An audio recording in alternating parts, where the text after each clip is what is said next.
Okay, let's discuss, dear students, the very important topic today is that is homologous series. Okay, homologous series. Okay, what do you mean by the terms homologous series?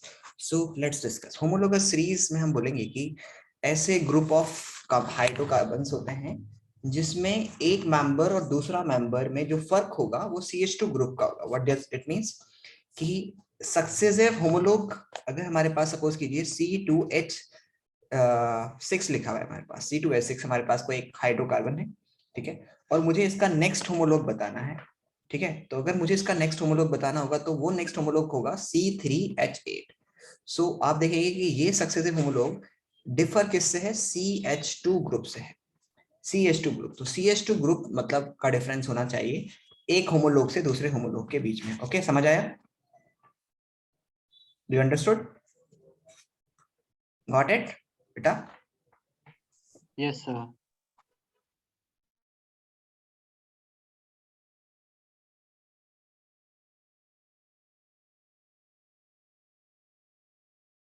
Okay, so let's start. तो अभी हम लोग definition लिखते हैं पहले और फिर समझने की कोशिश करते हैं कि होमोलॉग में क्या डिफरेंस होगा. होमोलोगस सीरीज, ओके, क्या होती है होमोलोगस सीरीज? हम बोलेंगे it may be defined as, it may be defined as a series of similarly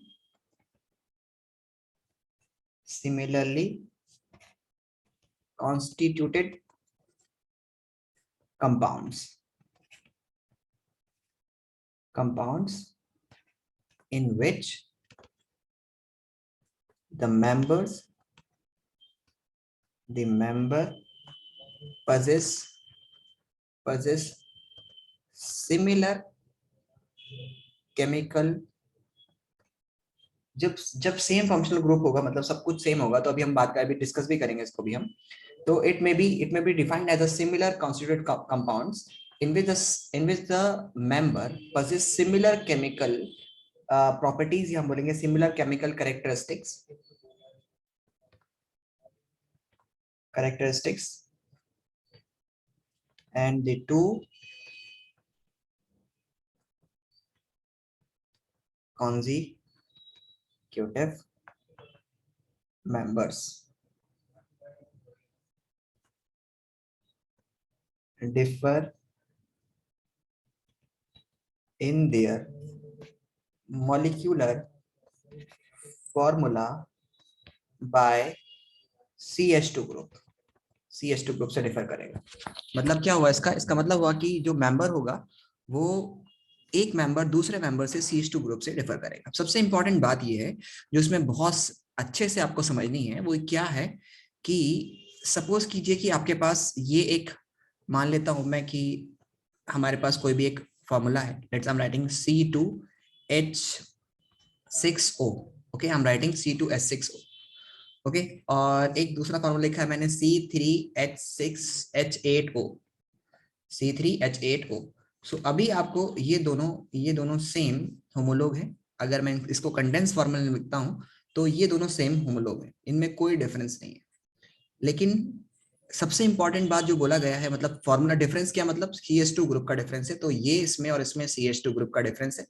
ये आपको दिख भी रहा होगा कि यहाँ पर दो हाइड्रोजन है, सॉरी 2 कार्बन है, and here we are having the 3 carbon, sorry 3 carbon, and we are having there 6 hydrogens and we are having there 2 hydrogens. They are the difference between of CH2 group का difference है. लेकिन यहाँ पर जो सबसे important बात लिखी गई है वो लिखी गई है बेटा कि दे मस्ट हैव, उनकी सिमिलर केमिकल, अगर ये होती तो उनकी सिमिलर केमिकल कैरेक्टरिस्टिक्स होती. They have the similar chemical characteristics and that is very important. Similarly constituted होते हैं और सिमिलर केमिकल कैरेक्टरिस्टिक्स होती हैं. तो किसी भी हाइड्रोकार्बन की सिमिलर केमिकल कैरेक्टरिस्टिक्स कब हो सकती है? जब उन पर सेम फंक्शनल ग्रुप हो. For example if I am writing here, अगर मैंने सपोज कीजिए कि ऐसे लिखा है C3, ठीक है, H6O. सो C3H6O मुझे चाहिए, तो मैंने यहाँ पर इस तरह से, ठीक है, यहाँ पर एक H ये लगाया मैंने, ठीक है, और ये मैंने OH ग्रुप इसमें लगा दिया. अब आप चेक करेंगे तो उसका फॉर्मूला होगा C3H6O.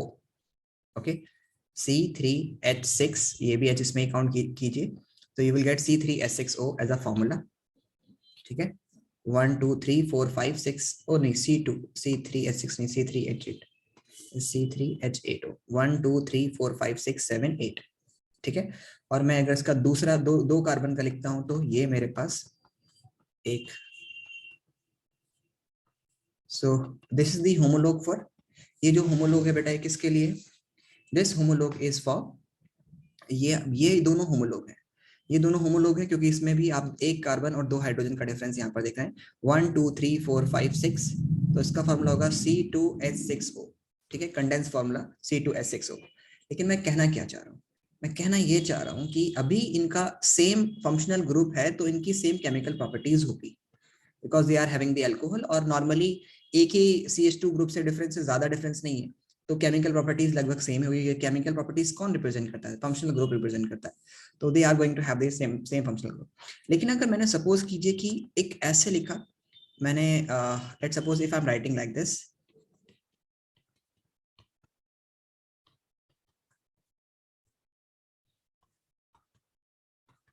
तो इसका भी फॉर्मूला होगा C2H6O, ठीक है, जैसे ये है फॉर्मूला C2H6O, और इसके साथ अगर मैं लिखता हूं तो मैं यहाँ पर अगर मैं लिखता हूं, let suppose if I am writing like this,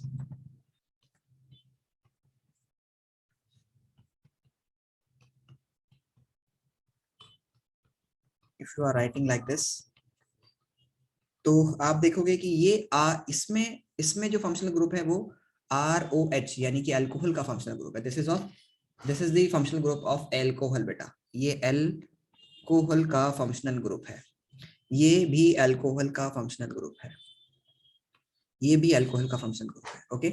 और अगर मैं देखता हूं तो ये हमारे पास है C3H6, सॉरी H8O, C3H8O, दोनों का मॉलिक्यूलर फार्मूला सेम है, लेकिन आप देखेंगे कि ये जो फंक्शनल ग्रुप है that is ROR and that is called the ether, इसको हम लोग ether as a functional group बोलते हैं, ईथर का फंक्शनल ग्रुप होता है, ये भी ईथर एक फंक्शनल ग्रुप है, ईथर ये भी एक फंक्शनल ग्रुप है। तो मैं बोलूंगा कि अगर मैं रिप्रेजेंट करना चाहूं कि मैं इस कि आप देखोगे कि इस इन दोनों में CH2 ग्रुप का डिफरेंस है, if you watch it like this कि आप इन दोनों को देखते हो तो यहाँ पर CH2 ग्रुप का डिफरेंस है, CH2 ग्रुप का डिफरेंस है, if you going to watch कि आप देखोगे ये दोनों में CH2 ग्रुप का डिफरेंस है, और ये दोनों में भी CH2 ग्रुप का डिफरेंस है, ये दोनों में भी CH2 ग्रुप का डिफरेंस है। आप देखोगे ऊपर C2H6O है, यहाँ पे C3H6O है, but they are having the different functional group, इनके फंक्शनल ग्रुप डिफरेंट है, तो हम बोलेंगे they are not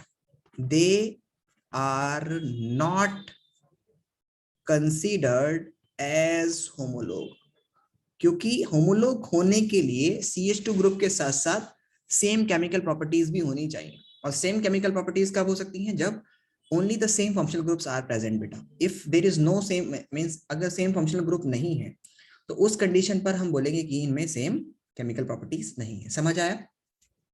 same functional group represents करता है सेम केमिकल प्रॉपर्टीज को, तो यहां पर अगर मैं इन दोनों को कुछ इस तरह से करता हूं ऐसे, सो ये दोनों अल्कोहल अल्कोहल, ये दोनों आपस में फंक्शनल ग्रुप हैं, और ये दोनों आपस में सेम फंक्शनल ग्रुप है, और ये दोनों आपस में सेम मतलब आइस होमोलॉग भी हैं, they are the homologue also, ये होमोलॉग भी है, क्योंकि येलो येलो में अगर आप देखोगे येलो बॉक्स में, सो उसमें भी ये अल्कोहल है, ये भी अल्कोहल है, ये C3H8O है, ये C2H6O है, तो ये दोनों होमोलॉग हो गए। इस तरह से ये S ईथर है और ये एस, यहाँ पर ये ईथर है, ये भी ईथर है, तो सेम फंक्शनल ग्रुप हुआ, और दोनों में डिफरेंस भी कितना है, C2H6O है, यहाँ पर C3H8O है, तो they are going to have the same function, so we can consider it as, हम लोग बोल सकते हैं बेटा कि यहाँ पर आपको एकदम क्लियरली होगा कि दे आर द येलो में मैं लिख देता हूँ कि these are the same functional group, these are the same functional group homologue, समझ आया, यू गॉट इट, कि क्या क्या चीज का होना जरूरी है, कि सेम फंक्शनल ग्रुप का होना जरूरी है। हाँ, अगर कंडेंस फॉर्मूला दे रखा है आपको, तो कंडेंस फॉर्मूले में तो आप नहीं बता सकते ना। जैसे मैं और एग्जांपल देता हूं आप लोग के लिए। लेट कंडेंस फॉर्मूला आपको दे रखा है, लेट सपोज कीजिए आपको कंडेंस फॉर्मूला दे रखा है C3H6O, ओके, और दूसरा आपको दे रखा है C4H8O, ओके।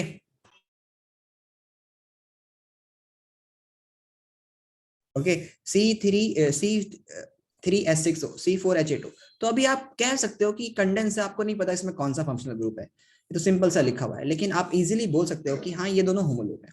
लेकिन अगर स्ट्रक्चर दे दिया जाए आपको, if it the structure is given to you, like if like this one C3H6O, let मैंने बोला कि मैं इसके दो स्ट्रक्चर, पॉसिबल स्ट्रक्चर बना सकता हूँ। देखिए आप, मैंने इसके दो पॉसिबल स्ट्रक्चर्स बनाए हैं। यू विल सी C3H6 1 2 3, नहीं यहाँ पर नीचे नहीं आएगा, 4 वैलेंसीज हो चुकी है। Okay, 1 2 3 4 5 6, this is C3H6O। Okay, तो अभी यहाँ पर क्या है कि इफ आई एम राइटिंग की अगर मैंने यहाँ पर बनाया तो मैंने इसका एक और ये बना लिया C3। अभी आप ध्यान से देखेंगे तो so if you find this, एक स्ट्रक्चर मैं इसमें ये बना सकता हूँ जिसमें मैंने aldehyde as a functional group को यूज किया है। Aldehyde as a functional group, this CHO group is called the aldehyde functional group. So ये दोनों होमोलोग हो गए अब, क्योंकि इसमें अब दे बोथ आर होमोलोग, ये बोथ आर होमोलोग, ये दोनों होमोलोग हैं। लेकिन क्या अगर मैं बनाता हूं यहाँ पर कि, ध्यान से देखिएगा बेटा, बहुत इंपॉर्टेंट है, ओके। अगर मैं यहाँ पर बनाता हूँ कि like I am making the ketone group को अगर मैं यूज करता हूँ, तो अभी आप देखिएगा कि ये कीटोन, बीच में अगर C डबल बॉन्ड O आता है, इस तरफ भी कार्बन इस तरफ भी कार्बन, तो ये कीटोन फंक्शनल ग्रुप होता है। और अभी भी फॉर्मूला C3H6O ही है, और यहाँ पर भी फॉर्मूला C3H6 C4H6O।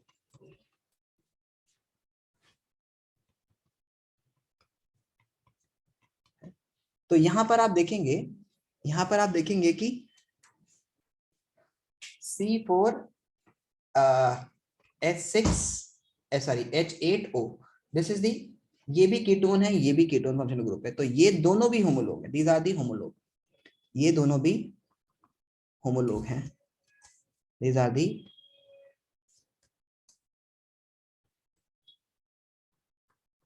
होमोलोग माने जाएंगे, क्योंकि इनमें दोनों में सेम फंक्शनल ग्रुप है और CH2 ग्रुप से डिफरेंस भी है।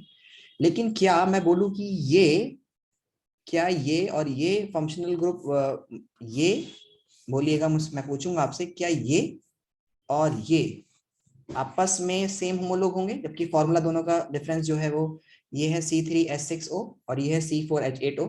तो बताइए क्या ये आपस में होमोलोग होंगे? मास्किंग No, sir. No, because they are having the different functional group.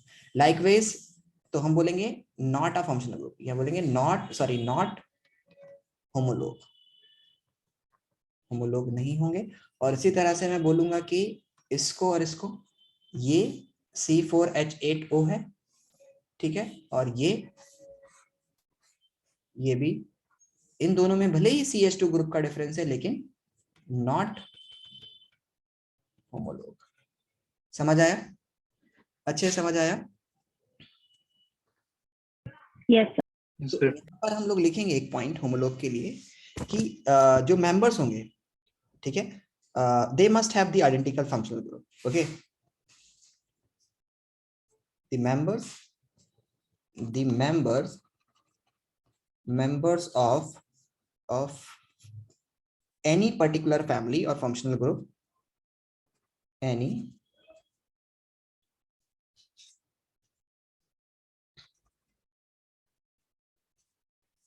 must have same functional group, even if they are differ by CH2 group.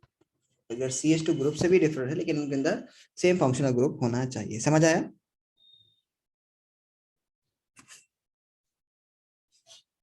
समझ आया? Yes, sir. Okay, Yes, sir. Please copy this one, homologue की definitions को, और इसको copy कीजिए और फिर मुझे बताइएगा। फटाफट से कॉपी करना शुरू कीजिए, जब हो जाए तो मुझे बताइएगा। Okay,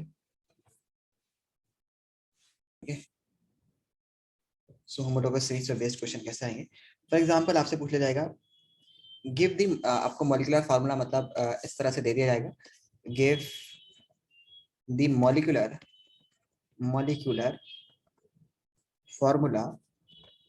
formula of higher homologue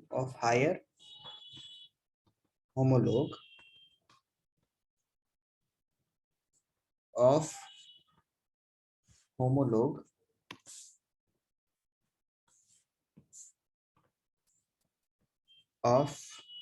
each of the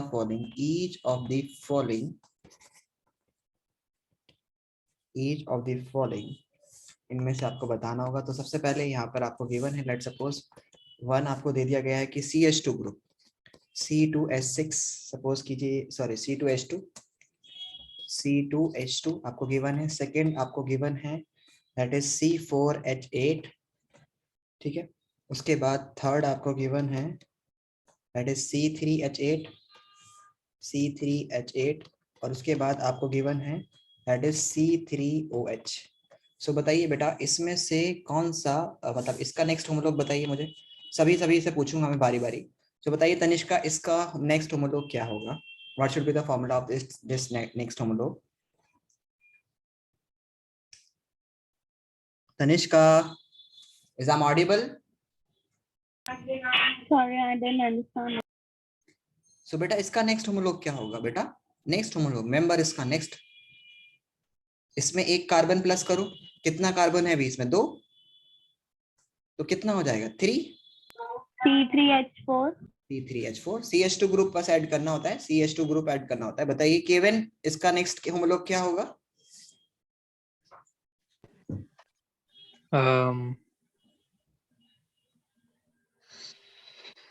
एक कार्बन ऐड करो, इसमें कितने कार्बन है अभी? 5. तो C5 and then H, H10. Add करने कितना हो जाएगा? 10. H10. ओके, बताइए इसका नेक्स्ट होमोलॉग क्या होगा? C4H10. सैयद आप बताइए, Syed are you there, are you listening to me? Syed, Asila, tell me what should be the next homologue of this one? C4H10. C4H10, very good. And you, what's your name? That is Yusuf. Yusuf, tell me beta. Yusuf. C2H4. C2H5. H5OH. OH को हम लोग आगे नहीं करेंगे, बस यहाँ पर 2 hydrogen add कर देंगे इस hydrocarbon chain. Okay, got it? इस तरह से हम लोग को होमोलोगस सीरीज पे क्वेश्चन आ सकता है, आपसे पूछ सकता है, ठीक है। तो आपको पता होना चाहिए कि क्या होता है। सो ये कंप्लीट हो चुका है। अभी बस हम लोग रिवीजन कर लेते हैं थोड़ा सा जो हम लोगों ने पढ़ा है इस चैप्टर को। आज इसको कंप्लीट कर देते हैं। आज फिनिश हो गया है कार्बोनेट्स कंपाउंड चैप्टर हमारा, और इसका हम लोग रिवीजन और टेस्ट आपको देना ही होगा तो रेगुलर। तो हम लोगों ने क्या क्या डिस्कस किया है मैं पहले बता देता हूँ आप लोग को। हम लोग ने पहले कि कार्बन इतना सारा वर्सेटाइल क्यों है, ये इंपॉर्टेंट मैंने आपको दिखाया भी अभी सीबीएसई की वेबसाइट से, कि सीबीएसई की वेबसाइट पे ये सिलेबस में है हमारे, ठीक है। तो यहाँ पर कार्बन इतना वर्सेटाइल क्यों होता है, तो मैंने इसको बहुत अच्छे से एक्सप्लेन किया था कि कार्बन जो है वो उसके पास सबसे छोटा एक ऐसा एलिमेंट है जिसके पास 4 इलेक्ट्रॉन, यानी टेट्रावेलेंट या हम बोलेंगे 4 electrons are present in this outermost shell, जो सबसे छोटा एलिमेंट है। सबसे छोटा एलिमेंट होने के क्या फायदे हैं इसके? उसका फायदा, सबसे बड़ा फायदा ये होता है कि और भी एलिमेंट है जिसके आउटर मोस्ट शेल में 4 इलेक्ट्रॉन होते हैं, जैसे silicon is that element that is going to have the 4 electron in its outermost shell, but you see the carbon is the first one, because in silicon there is an extra shell, or you can say the electronic configuration of silicon is 284, 14 atomic number होता है, 14 is the atomic number और 284 electronic configuration होती है। एक extra shell होने की वजह से जब सिलिकॉन के साथ कोई बॉन्ड बनाता है, लेट्स सपोज यहाँ पर बॉन्ड बन रहा है, और जब कार्बन के साथ कोई बॉन्ड बनाता है, कार्बन में पहले 2 इलेक्ट्रॉन्स है, उसके बाद एक अगला शेल है, तो क्या डिफरेंस हम लोग को देखने को मिलता है? डिफरेंस ये देखने को मिलता है कि कार्बन के से जो बॉन्ड बनता है वो ज्यादा स्टेबल और ज्यादा स्ट्रांग होता है, ज्यादा इफेक्टिव होता है as comparison to the bond formed by the silicon. The reason behind is that the outermost shell of carbon is nearer to the nucleus के पास होता है, जिससे न्यूक्लियस ज्यादा इफेक्टिवली इस पर फोर्स लगा देता है. ठीक है, और यहाँ पर ये थोड़ा दूर होता है क्योंकि एक्स्ट्रा शेल है, दूर होता है. अब आप ये भी कह सकते हो कि सर न्यूक्लियस सिलिकॉन का दूर होता है, सॉरी आउटरमोस्ट शेल सिलिकॉन के केस में दूर होता है, लेकिन सिलिकॉन का न्यूक्लियस भी तो ज्यादा पावरफुल होता है. सिलिकॉन के न्यूक्लियस में 14 प्रोटॉन होते हैं, जबकि कार्बन के न्यूक्लियस में सिर्फ 6 प्रोटॉन होते हैं. तो कार्बन का न्यूक्लियस उतना पावरफुल भी तो नहीं है, सिलिकॉन का न्यूक्लियस ज्यादा पावरफुल है, तो वो ज्यादा अट्रैक्ट कर सकता है. लेकिन होता क्या है कि शील्डिंग इफेक्ट की वजह से, शील्डिंग इफेक्ट क्या होता है? शील्डिंग होता है, शील्ड से वर्ड समझ लो, शील्ड. जैसे सपोज करो कोई एक मिनिस्टर है, उसको वो कहीं पर एक सेरेमनी में कहीं पर, मतलब अगर वो अपनी स्पीच दे रहा है तो उसके चारों तरफ ऐसे गार्ड्स खड़े रहते हैं. ठीक है, तो ये गार्ड जितने पास होंगे उतना ज्यादा अच्छे से इसको शील्ड कर पाएंगे, या वो जो शील्डिंग प्रोसेस होगा. तो इसी तरह से क्या होता है कि जब ये इलेक्ट्रॉन्स रिवॉल्व करते हैं न्यूक्लियस के चारों तरफ, ये जो 8 इलेक्ट्रॉन्स है, तो ये एक तरह से शील्ड कर लेते हैं अंदर के इलेक्ट्रॉन को, सॉरी प्रोटॉन को, सॉरी न्यूक्लियस को. और न्यूक्लियस को शील्ड करने की वजह से न्यूक्लियस इन वाले बाहर बॉन्डेड इलेक्ट्रॉन्स को दिखना बंद हो जाता है, मतलब उतना नहीं अच्छे से नहीं दिखता. जैसे फॉर एग्जांपल अगर सन की रेडिएशन के सामने या सन के सामने क्लाउड्स आ जाते हैं, तो सन की रेडिएशन उतनी अच्छे से नहीं पहुंच पाती जितनी अच्छे से पहुंचनी चाहिए थी. तो यहाँ पर सिर्फ 2 ही इलेक्ट्रॉन्स होते हैं, तो ये इतने अच्छे से शील्ड नहीं कर पाते हैं, इसलिए इनको न्यूक्लियस इजीली विजिबल होता है. और ये भले ही पावरफुल है, लेकिन यहाँ पर ये दिखना बंद हो जाता है, इनको अच्छे से दिखता नहीं है, क्योंकि ये इसके चारों तरफ रिवॉल्व कर रहे हैं, जिसकी वजह से शील्डिंग इफेक्ट की वजह से अच्छा शील्डिंग इफेक्ट क्रिएट करते हैं, जिसकी वजह से ये उसको देख नहीं पाते, ये जो बॉन्डेड इलेक्ट्रॉन है उसको देख नहीं पाते, और उसकी वजह से साइज भी बढ़ जाता है, और दूसरा इफेक्टिव न्यूक्लियर फोर्स कम हो जाती है. समझ आया? समझ आया? तो due to small size, the effective nuclear force in the carbon when the bonded pair of electron is more, this help to make the bond stable and strong. इसकी वजह से bond stable बन जाता है. दूसरी वजह ये है कि because of the poor shielding effect, the carbon and silicon, poor shielding effect की वजह से भी ऐसा होता है. उसके बाद हम लोगों ने डिस्कस किया था आगे की, अगर मैं बात करूं तो कोवलेंट बॉन्ड के बारे में. कोवलेंट बॉन्ड क्या होता है? कोवलेंट दूसरी प्रॉपर्टी के कार्बन इतने सारा वर्सेटाइल नेचर मतलब क्यों शो करता है, तो कार्बन बनाता है कोवलेंट बॉन्ड. कोवलेंट बॉन्ड जो होता है वो बहुत स्ट्रॉन्ग बॉन्ड माना जाता है केमिस्ट्री के अंदर. इतना मतलब ionic, after the ionic bond it is the second strongest bond in the chemistry जो हम लोग पढ़ते हैं. तो सिंस द बॉन्ड जो मतलब 4 इलेक्ट्रॉन्स होते हैं, और 4 इलेक्ट्रॉन्स होने की वजह से ना ही तो ये कंप्लीटली लूज कर सकता है और ना ही कंप्लीटली गेन कर सकता है, यानी कि 4 इलेक्ट्रॉन को लूज करने की टेंडेंसी नहीं है. इतना पावरफुल हो जाता है न्यूक्लियस कि होता क्या है कि अगर सपोज कीजिए, मैं यहाँ पे एक्सप्लेन किया था कि अगर सपोज कीजिए कि ये कंटिन्यूअसली लूज कर रहा है, लेट सपोज यहाँ पर हम लोग देखते हैं कि कार्बन ने 1 इलेक्ट्रॉन को लूज कर दिया, तो अब 3 इलेक्ट्रॉन्स उसके आउटरमोस्ट शेल में बचे, तो उसकी वजह से अब उसको 6 protons are attracting only 5 electrons. तो न्यूक्लियस बिकम मोर पावरफुल, तो इट कैन अट्रैक्ट मोर. जैसे मैंने बोला था ना कि सपोज कीजिए वो थग ऑफ वार होता है, जो रोप वाला होता है, तो उस रोप में हम लोग क्या करते हैं, टग ऑफ वार ऐसे कुछ नाम होता है इस गेम का, जिसमें अगर 5 पार्टिसिपेंट इस तरफ है, 5 पार्टिसिपेंट इस तरफ है, तो बराबर रहती रस्सी.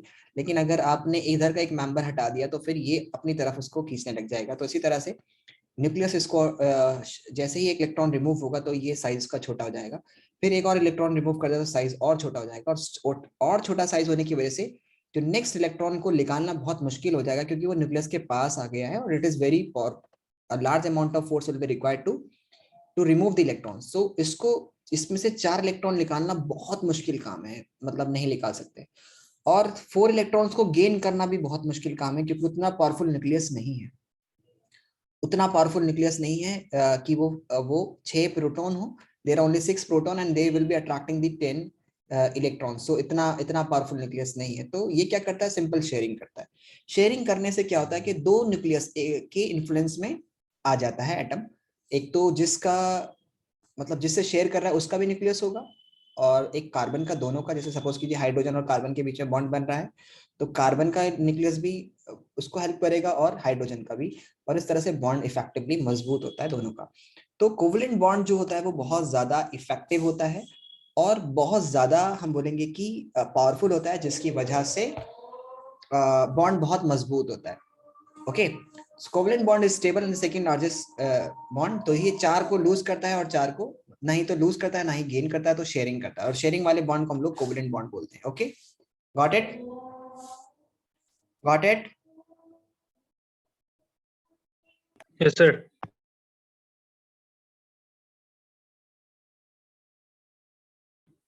Understood, sir.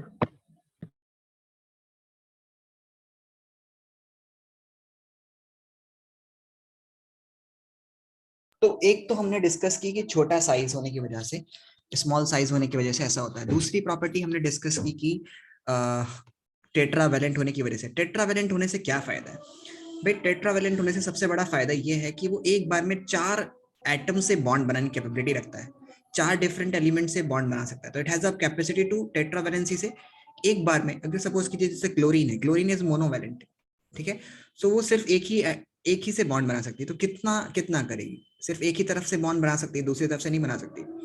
ऑक्सीजन है वो डाइवेलेंट है, तो 2 ही बॉन्ड बना सकता है, एक इस तरफ एक इस तरफ। लेकिन कार्बन जो है वो टेट्रावेलेंट होने की वजह से 4 बॉन्ड बना सकता है, वो भी सेम अपने ही जैसे एटम्स के साथ या फिर डिफरेंट एटम के साथ। ठीक है, तो first property is small size, catenation property, second one is tetravalent, third one is covalent bond, and fourth one is the catenation property. जो कैटिनेशन प्रॉपर्टी है वो क्या होती है बेटा? ये सेल्फ लिंकिंग प्रॉपर्टी होती है। एक मिनट, देयर इज एन अजान इज गोइंग ऑन, तो मैं चुप ही हो जाता हूँ सर, क्लियरली मैं समझ नहीं, मतलब तेज लग रहा है मुझे को, तो वेट अ मिनट।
ओके बेटा, सो अभी यहाँ पर मैंने डिस्कस किया है कि डिफरेंसेस आयनिक बॉन्ड और इलेक्ट्रोस्टैटिक बॉन्ड्स में क्या डिफरेंस होता है।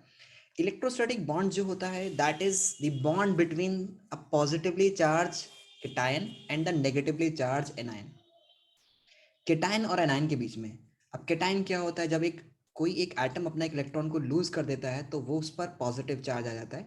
क्यों आ जाता है? क्योंकि पहले उस पर, सपोज कीजिए एग्जांपल के तौर पर अगर मैं सोडियम का एग्जांपल लेता हूं, तो उसकी इलेक्ट्रॉनिक कॉन्फ़िगरेशन है 281, तो उस पर इक्वल प्रोटॉन है और इक्वल इलेक्ट्रॉन्स है 1111। लेकिन क्या होगा जब ये अपना एक इलेक्ट्रॉन लूज कर देगा? और क्यों लूज करेगा? In order to attain the stability of the nearest normal gas, इसलिए इसको लूज करना है। एक इलेक्ट्रॉन लूज कर देगा तो ये बेटा स्टेबल हो जाएगा, it will get stable electronic configuration of the nearest normal gas that is of neon. So ये लूज कर देगा। अच्छा ठीक है, लूज कर दिया तो अब क्या होगा? तो लूज करने पर क्या होगा कि इसके पास 10 प्रोटॉन अभी भी है, लेकिन अब इलेक्ट्रॉन्स कितने हो जाएंगे? That would be 10 electrons, 10 electrons. So positive charge we have 11 and negative charge we have only 10. So in that case we will going to have one extra plus charge, so that will be going to have one extra plus charge. तो sodium पर यहाँ पर extra plus charge आ जाएगा। और इसी तरह से क्लोरीन को एक इलेक्ट्रॉन की जरूरत है, क्योंकि उसके पास है 287 इलेक्ट्रॉनिक कॉन्फ़िगरेशन, 17 इलेक्ट्रॉन से, तो ये उसको हमेशा के लिए दे देता है। जब ये इसको हमेशा के लिए इलेक्ट्रॉन दे देगा तो they will be going to have one extra electron, उसकी वजह से एक्स्ट्रा नेगेटिव चार्ज आ जाएगा और it will be going to have 288 electronic configuration. अब इन दोनों की स्टेबल इलेक्ट्रॉनिक कॉन्फ़िगरेशन हो चुकी है, लेकिन एक्चुअल में इलेक्ट्रोस्टैटिक फोर्स ऑफ अट्रैक्शन बहुत ज्यादा होती है। इस वजह से ये आयन और ये आयन आपस में अपने आप को मतलब अट्रैक्ट करके रखते हैं। ये sodium and chloride ions attract each other, एक दूसरे को अट्रैक्ट करते हैं और एक क्रिस्टल की फॉर्म में आ जाते हैं, क्रिस्टल। इसलिए हम लोग बोलते हैं आयनिक सॉलिड्स, आयनिक कंपाउंड जो होते हैं वो जनरली सॉलिड होते हैं because of the strong force of attraction. तो सोडियम और क्लोराइड आयंस कहीं जाएंगे नहीं, इन दोनों को ये आपस में एक दूसरे के पास रहेंगे। जब हम इसको पानी में डिसॉल्व कर देते हैं तो ये वापस से ब्रेक कर जाएगा। मतलब ब्रेक क्या मतलब, इन दोनों के बीच में कोई एक्चुअल बॉन्डिंग नहीं हो रही, कोई इलेक्ट्रॉन क्लाउड की शेयरिंग नहीं हो रही, बस ऐसे एक दूसरे को अट्रैक्ट करके रखे हुए। यहाँ पर क्या होगा, यहाँ पर आप देखेंगे 1 2 3 और 1 2, ठीक है। तो अब देखेंगे कि यहाँ पर हमारे पास हाइड्रोजन है और ये जो हाइड्रोजन है आप देखेंगे 1 2 3 4 5 6 7, ठीक है। ये 7 इलेक्ट्रॉन्स है हाइड्रोजन के। और यहाँ पर हाइड्रोजन जो है बेटा, ये जो हाइड्रोजन है अगर ये हमेशा के लिए एक इलेक्ट्रॉन क्लोरीन को दे देता है, लेट्स सपोज जैसे सोडियम ने दिया है, ऐसे सपोज कीजिए क्लोरीन को अगर ये हमेशा के लिए दे देता है, let's it is giving 1 electron switch, so इसके पास तो 0 हो जाएगा और प्लस चार्ज भी आ जाएगा और 0।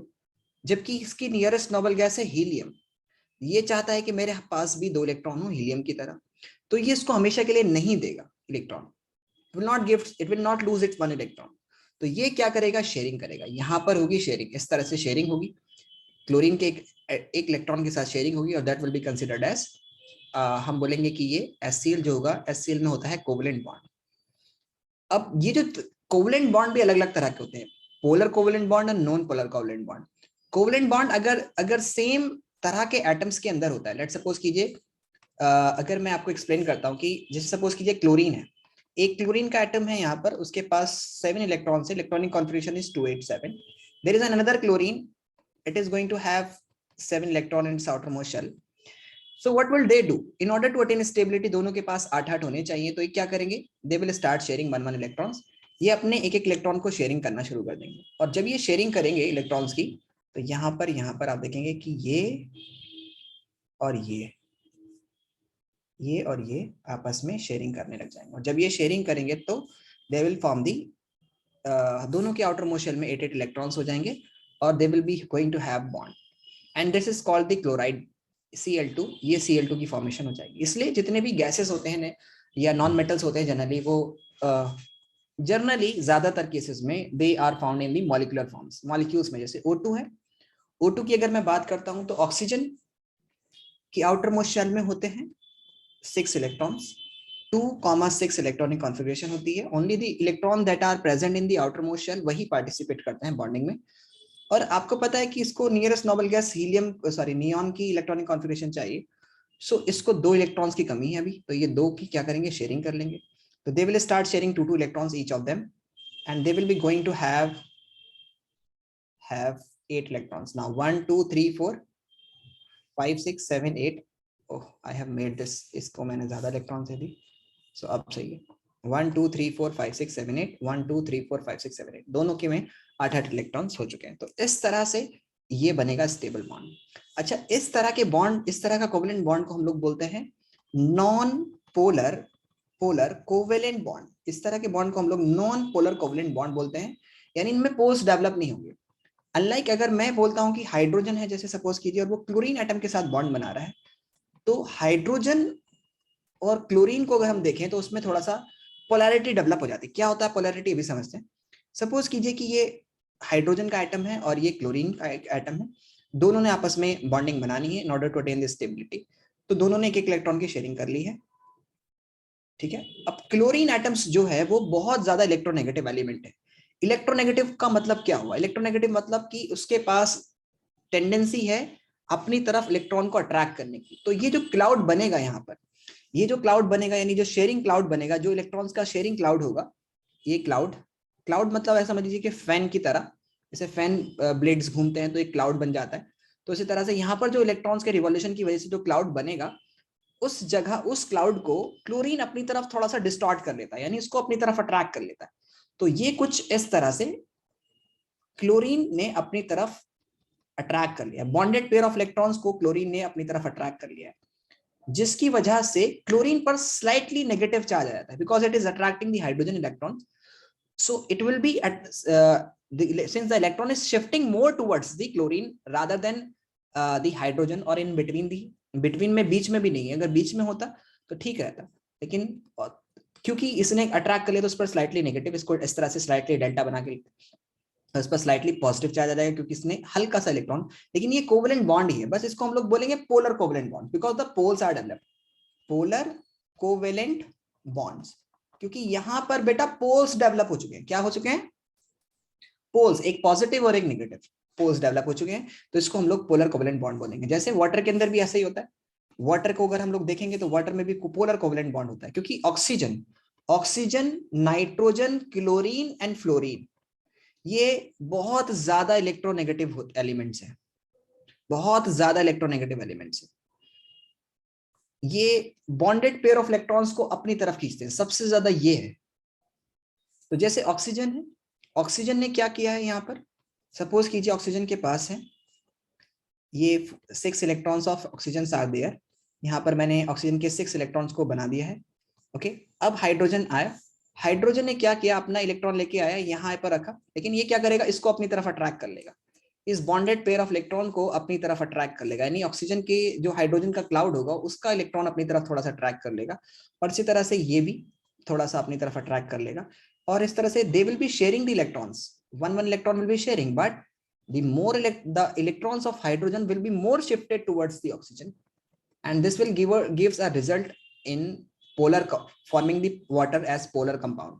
पोलर कोवेलेंट बॉन्ड्स डेवलप हो जाएंगे, जिसकी वजह से ऑक्सीजन में स्लाइटली नेगेटिव चार्ज आ जाएगा क्योंकि उसने हाइड्रोजन का इलेक्ट्रॉन अपनी तरफ खींचा है, और इन दोनों पर स्लाइटली पॉजिटिव चार्ज डेवलप हो जाएगा. समझ में आया? तो इस तरह के कंपाउंड को हम लोग बोलते हैं polar covalent compounds. Polar covalent compounds, the compounds in which there is a electronegativity difference in the bounded atoms. As a result the electron cloud is shifted more towards, किसकी तरफ शिफ्ट करता है बेटा? more towards more electronegative element than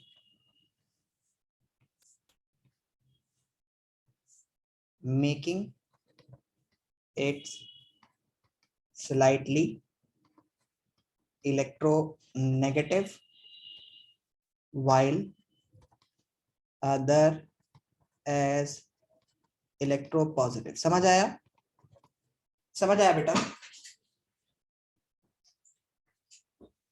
समझ आया? ये होता है पोलर. लेकिन इसमें क्या होगा कि अगर हमारे पास नॉन पोलर की बात कर रहा हूं तो दोनों सेम है. अब जितना ये खींचेगा उतना ये भी खींचेगा, तो बराबर है, दोनों एटम्स बराबर है. अब लॉयन में लड़ाई होगी तो क्या होगा, दोनों ही एक दूसरे को नहीं खा पाएंगे क्योंकि दोनों ही पावरफुल है.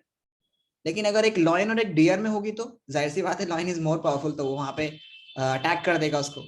तो यहाँ पर बिल्कुल सेम ऐसा ही मसला है कि अगर सेम है, हाइड्रोजन के बीच में बॉन्ड है, हाइड्रोजन के बीच में बॉन्ड हो, चाहे आपका हाइड्रोजन के बीच में बॉन्ड हो, चाहे नाइट्रोजन के बीच में बॉन्ड हो, चाहे किसी के बीच में बॉन्ड हो, तो अगर सेम एलिमेंट्स हैं उनके बीच में बॉन्डिंग हो रही है तो उस कंडीशन में they will be considered as non polar covalent compounds. ये सब नॉन पोलर है. समझ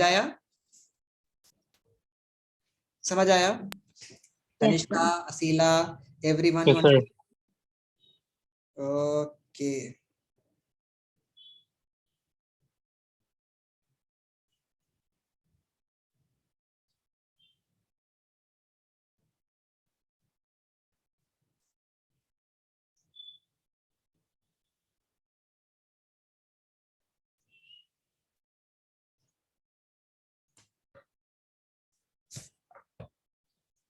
डन, चलिए।